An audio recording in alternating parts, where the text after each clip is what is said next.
Good evening, everyone. I'm going to get started. First, I want to thank all of you for joining us this evening. We definitely, Mrs. Weir and I, can appreciate what a difficult year this has been with all the changes that have occurred.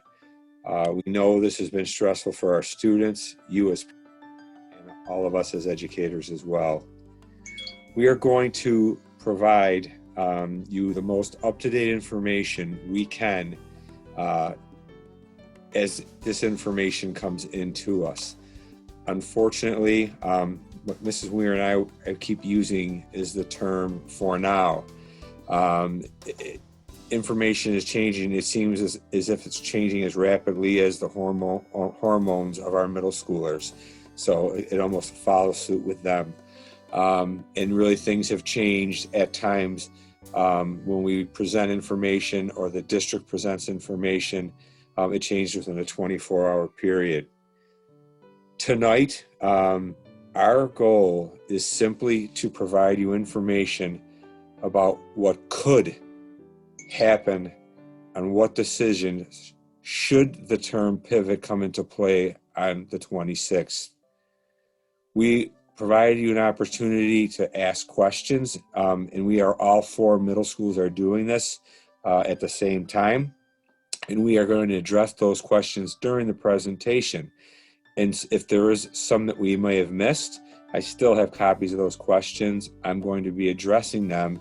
And even at the end of that, if there's questions that you still have, I myself and Mrs. Weir will do our best to answer them. We are also taping this in the event that people weren't able to attend, or if you wish to think, geez, did I hear that correctly? I want to go back and I want to see what Mr. Calander or Mrs. Weir said.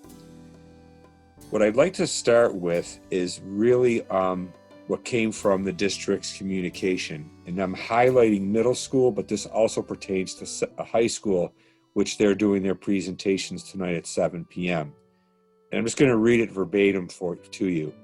At the middle and high school, students will have 4 days of in-person instruction when conditions allow. For middle and high school students, Wednesdays will continue with a synchronous experience for all students and allow for office hours and individual supports for students. The remote option will remain available for all students for this school year. It is important to note that on pages 7, 8, and 22 in the guidance document that the district made a link for, that they detailed specific conditions by which social distancing is determined and is further explained. At this time, due to the high rate of transmission in Erie County and pursuant to the guidance set forth by the New York State Department of Health, the middle and high schools are required to maintain 6 feet of social distancing and will not be able to return to full-time in-person instruction. Our plan for middle school and high school is ready to be implemented as soon as our region reaches the benchmark set by the New York State Department of Health and updated guidance. So the presentation you're seeing tonight is really what would happen should we pivot. If you want to move to slide 2.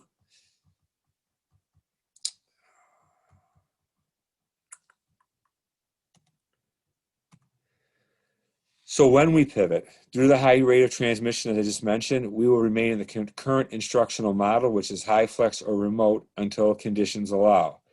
Students will not be able to return to the building full-time at this time. So you are also sent a survey from the district to let us know which model you wanted to move to, whether it would be staying where you are in the high flex, or whether you were going to stay completely remote. What would change on April 26th? Well, band, orchestra, and chorus would begin rehearsing at 6 feet instead of 12 feet.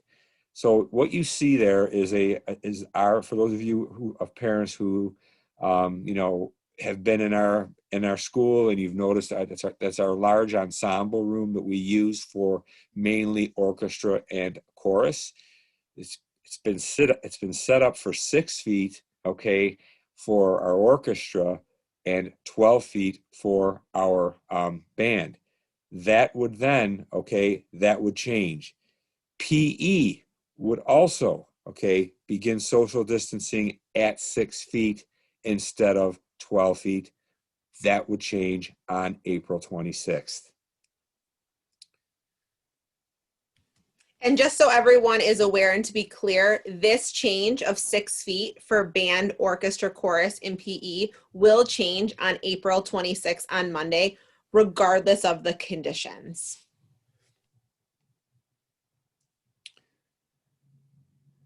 So what would our instructional programs be? Well, if you selected the 4 days in person, students must attend in person in school at Mill on Monday, Tuesday, Thursday, and Friday. On Wednesday, students would be at home.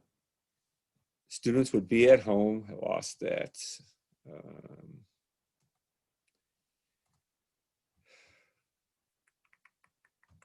don't know why I lost the Zoom. It clicked off on me. Students would remain at home, and they would have their homeroom like normal, and then they would complete asynchronous work. So that would really be of no change.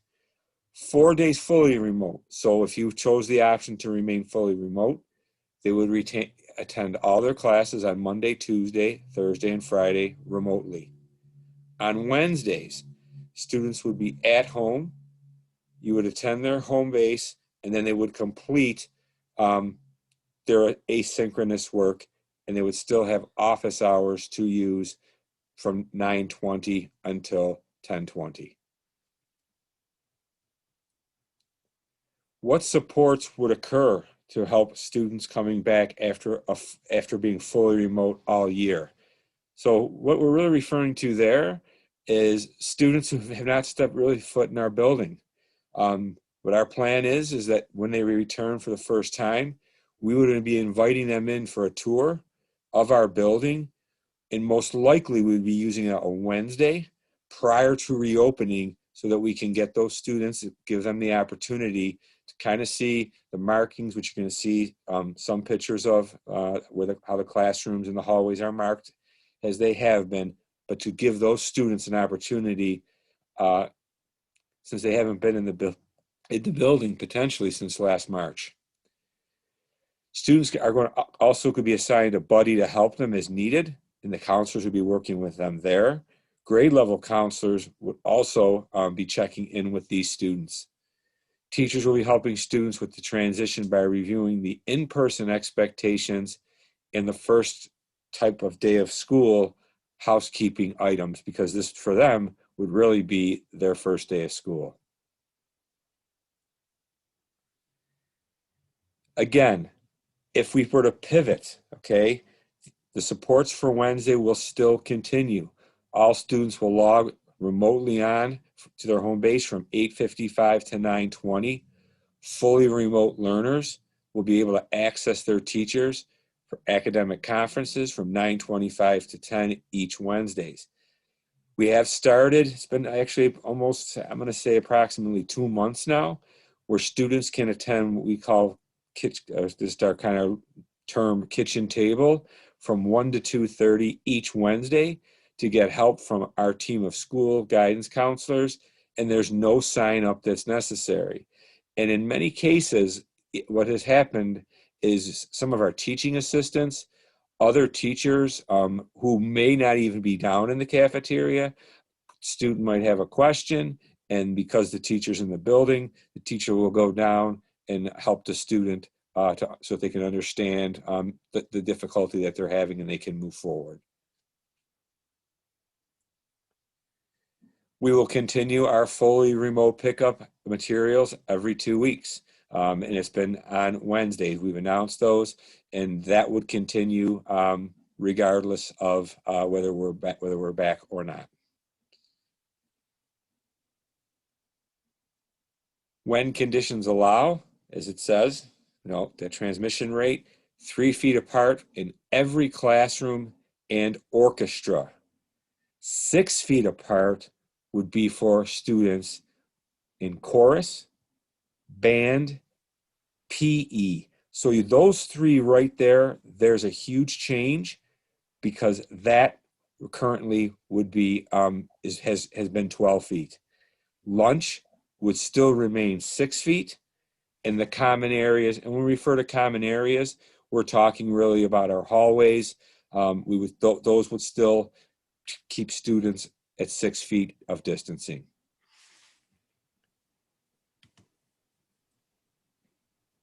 So you're going to start seeing some pictures. So this is a sample classroom that you would see at 3 feet. You don't see the entire classroom, but you'll see that the spacing is, closer together. And again, this would be, we just set this arrangement up right now for you to be able to see a picture of it. And only if we pivot would the desks go back to 3 feet. They are currently still 6 feet.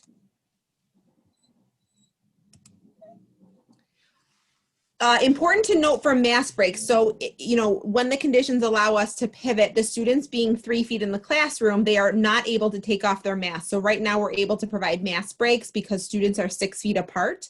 However, with them being 3 feet apart, they would not be able to get regular mask breaks. However, if a teacher was able to, take them outside and be on the markers that we have outside or in the courtyard, or take them to a different area and was able to give them a mask break, they certainly can. It just can't be longer than 5 minutes.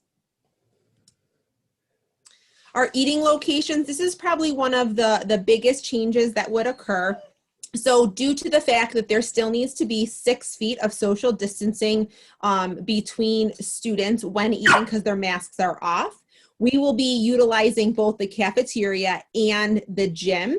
So right now students eat in the cafeteria and we also use the library. We would have to transfer the gym into an eating space to make way for all of the tables since we have an increase of population for students. Therefore, PE classes would be taking place outside due to using the gym as a secondary eating location. Certainly, we would tell students to dress accordingly. Hopefully we don't have any more snow, but if conditions were as they are, there would be tables as you saw in the gym so they could do some kind of stationary activity if push came to shove and we did not have good weather. Maintaining certain things are always going to be in place should we allow, conditions come back. So we are going to continue with our face coverings that does need to fit properly over students' mouth and nose. And our hallway markings would stay the same. So our hallway markings right now make it so that students are going on one way of the hallway. They are keeping the center where you see that X and those yellow markings. Students do not go into the center portion in order to maintain 6 feet of social distancing on either side. And they would just maintain that so that we don't have congregating in the hallways. So one of the questions that has come up a few times, and it hasn't not just at Mill, but at the other schools, because we're all following the same process of no lockers. And then we changed it. We did assign students lockers that they could use in the morning, especially as the weather changed, in case they wanted to drop off their, some students wear boots, some wear shorts too, even when it's cold. And they would have to drop off their jacket in the morning and then pick up after at the end of the day. What was the rationale again behind that is because if you can kind of think about your days in middle school, and even if you've been in our school when during passing times, the lockers are literally on top of each other.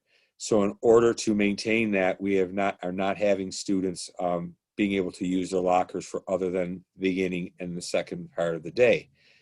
I know that the teachers have worked with the students in terms of what to bring, what they don't need to bring.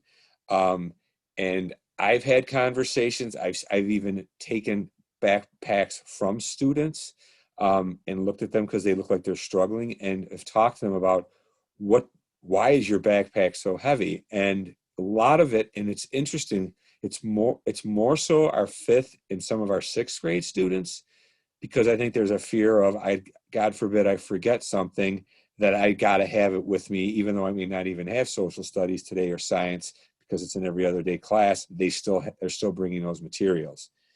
So our plan right now is to remain the same. However, I am considering the possibility of a midday locker stop, and it would most likely be a lunch time stop where they could pick up their lunch.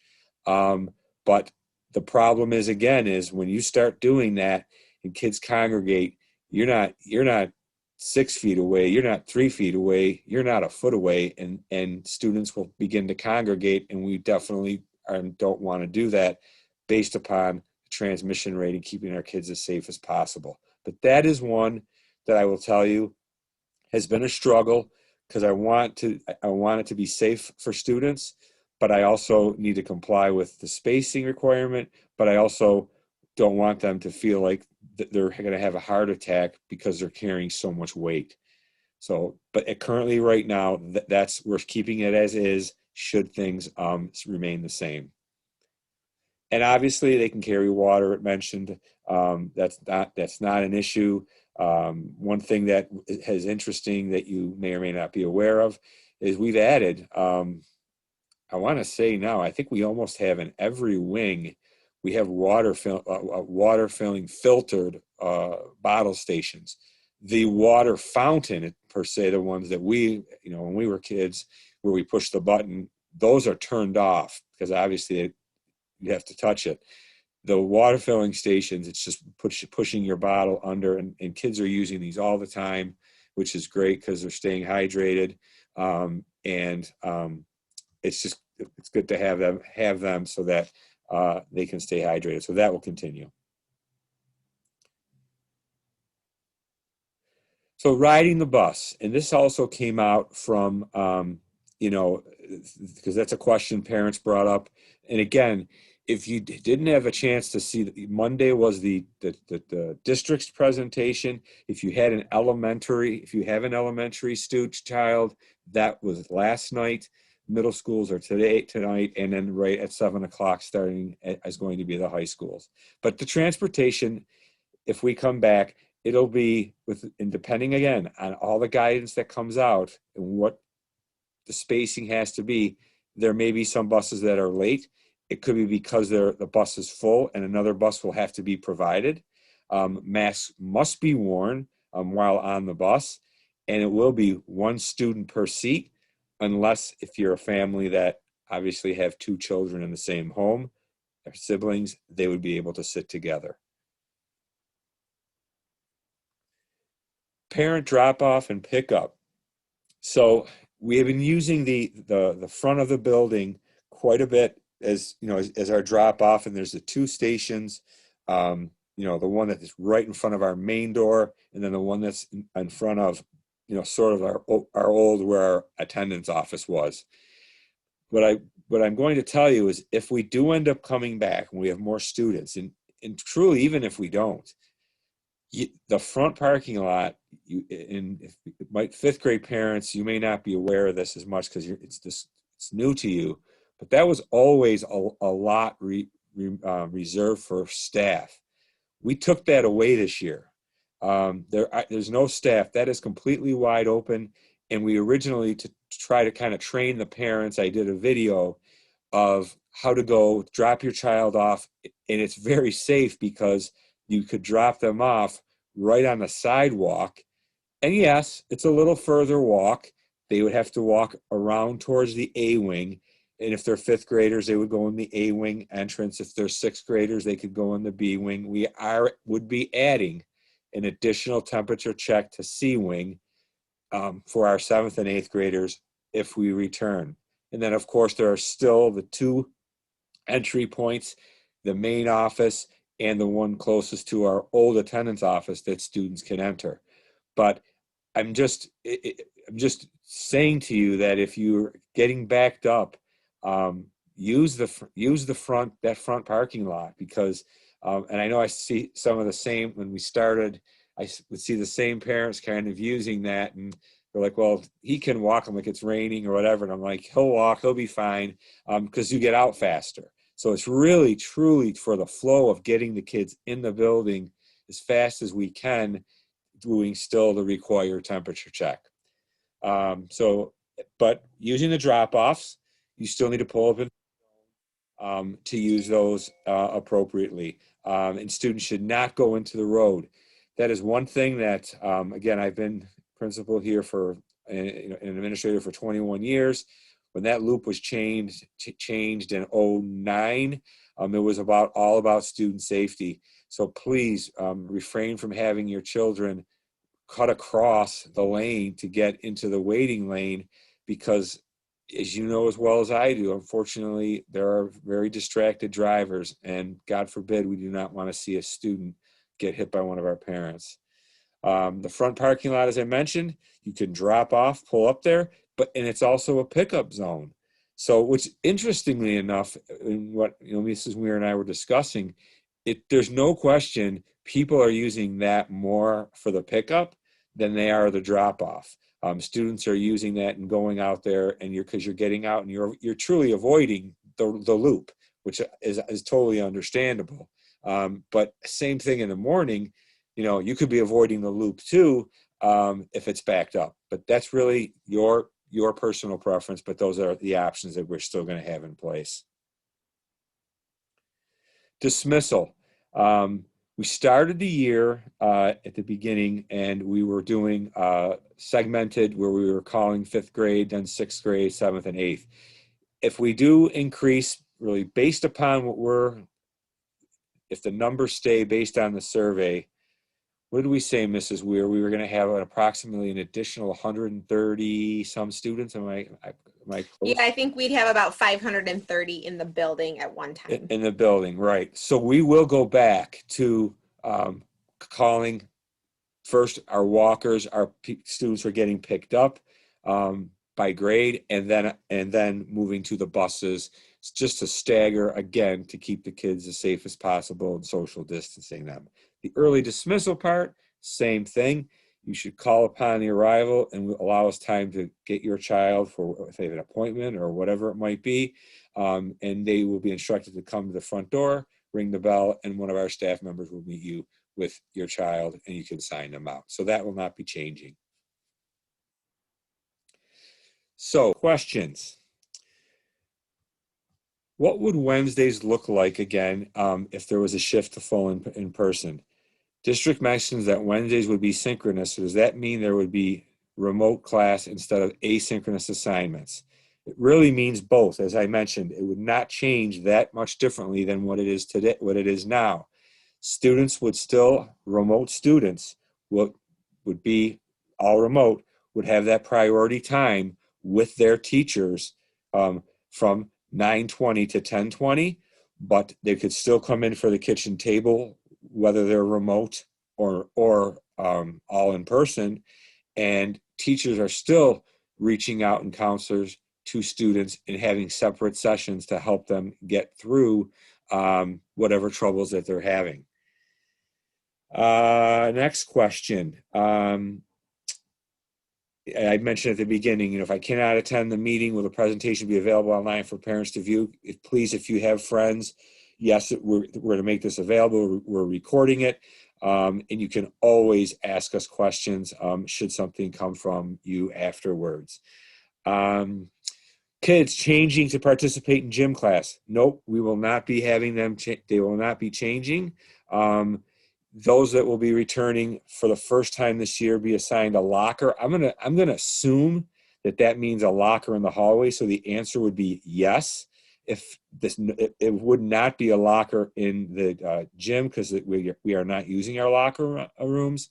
And will teachers be lenient with passing times? Some kids will be there for the first time. Absolutely. We do have a bell system.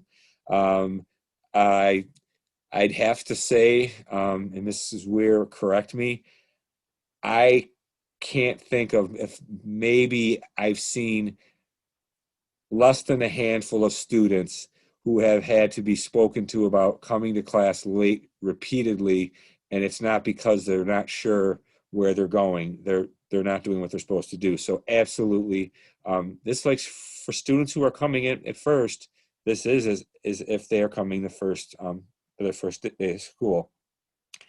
This question pertaining to next year, and I'm going to answer it, but I'm not going to answer it. It says, are we considering cohorting 5th and 6th grade next year? Because they are not cohorted now. Um, I don't even know what to tell you. I don't know what the answer will be on that. I'm assuming that obviously, depending on how we finish this year and what guidelines we're given, that will definitely be something that would need to be thought of pretty seriously moving into next year.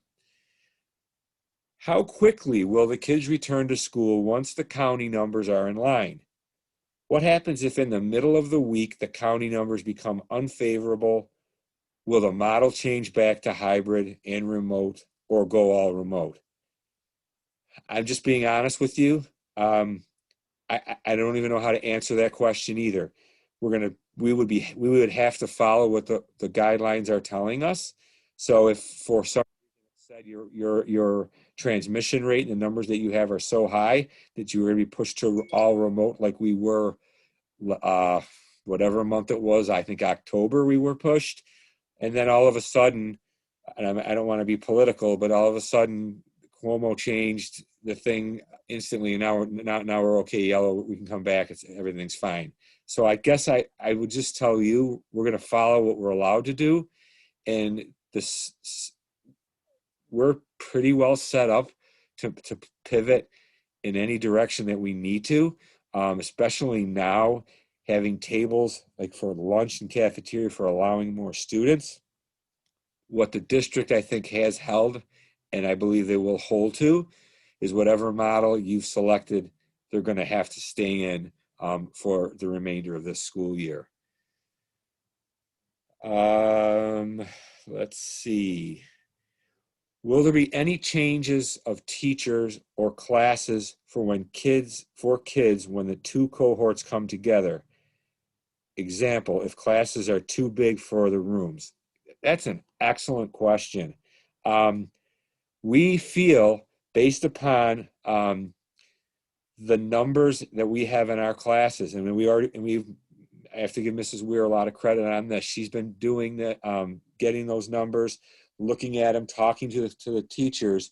We feel we can accommodate both cohorts with the numbers that we have. One caveat to that. One of the things that we started at Mill, and the district said we were given permission, was that students could return, earlier, even though if they selected an all remote, but parents, especially students who are struggling extremely could have been academic reasons, may have been for social reasons that were documented by even doctor's notes. I did, and I had conversations with parents, and our counselors and our teachers were meeting frequently and saying, if the parent is willing to, can we bring that child back into school for 2 days if they were an all remote student, or even 4 days if they were a 2-day student. So we have brought students back as much as we possibly can, looking out for those students who are showing the greatest need, and also the parent willingness and wanting for them to come back into school. So the question is a great question. Understand this is where I would tell you why if the transmission rate, if it stays where it is, and that holds true about the cohorting. This is Mike Calandra now, so this is all I'm saying. I don't know how we would come back to school at our middle schools, because we don't cohort at the middle or high school. Because, and what does that mean? That means that I'll just pick myself and Mrs. Weir. So we each are in the same English class, but yet we go to 5 other classes or 6 other classes with other students that are in that class, in those classes. If I am positive, and she's positive, whomever is in our classes is now quarantined. So when I say to you, one student could potentially require over 200 students to be quarantined, that could happen. So that's why I personally don't know how that would be allowed.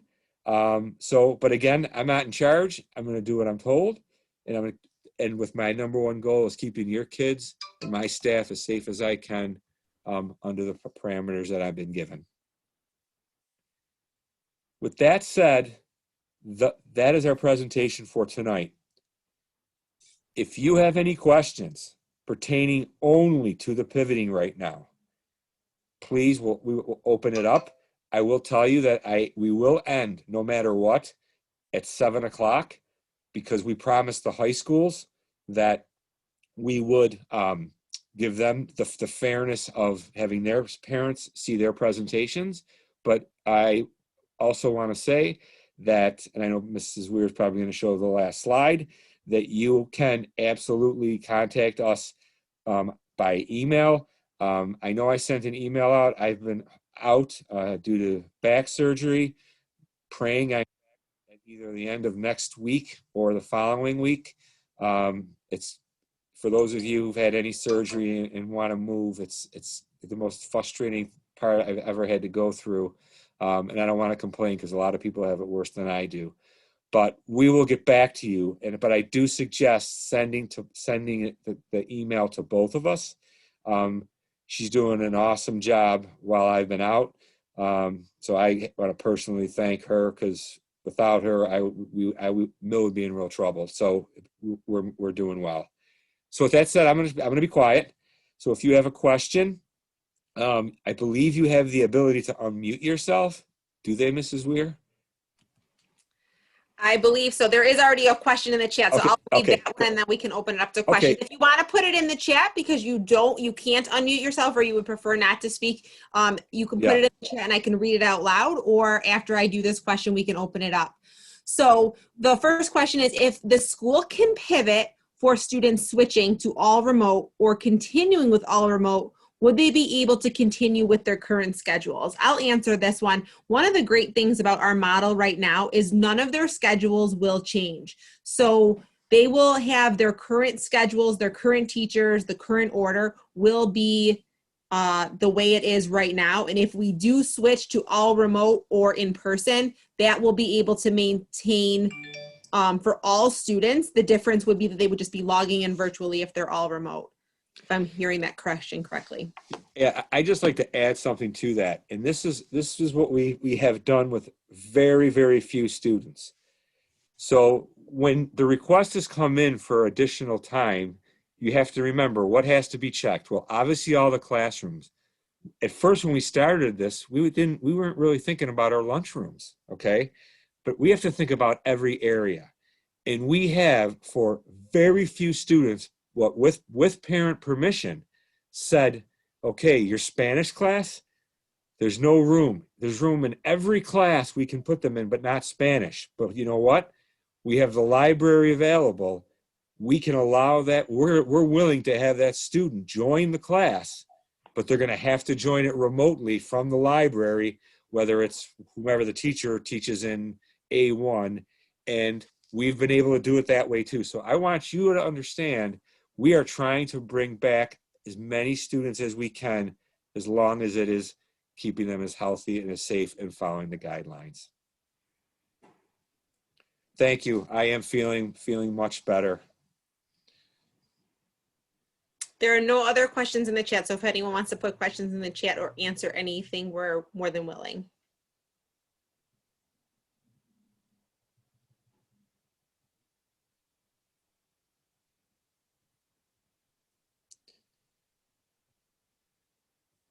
Well, okay. Thank you. It's bittersweet. Mill's been a part of my life since I was in 6th grade. Maybe you don't know, I was a student there. I taught at Mill, taught French at Mill. My three children went to Mill. I was the assistant principal, the principal. Um, but in what a year it's been. It's just been crazy. But I have two grandsons, and you just never know what life. I've had some friends I've lost at young ages, and you just never know what's going to happen. But I'll be sending a message out to the community, just thanking the community on. My dad taught French at South High School for 36 years, and he used to say to me, "I I'm able to go to heaven without dying." And I said, "That's a really interesting way of saying it," and it's been true. I've had a wonderful career based on the kids that you send us, your understanding, and just the entire community. So I've had a blessed career, and to work with some amazing parents, kids, talented, and seeing what they can do is kind of scary. They look a lot more intelligent than I am, that's for sure. So if, with that said, then it looks like we're in a good shape, but like, and I mean this, if something comes up that you just think, oh man, I wish I would, please do not hesitate to ask the question. We tried to be as thorough as we could, but we know we might have missed something that you think of, and I promise you we'll respond to you in a timely manner. Have a great evening. Thank you for coming. And again, if you have any friends, tell them we're going to post this recording in case they want to see it or they have questions. Thank you very much. Have a great night.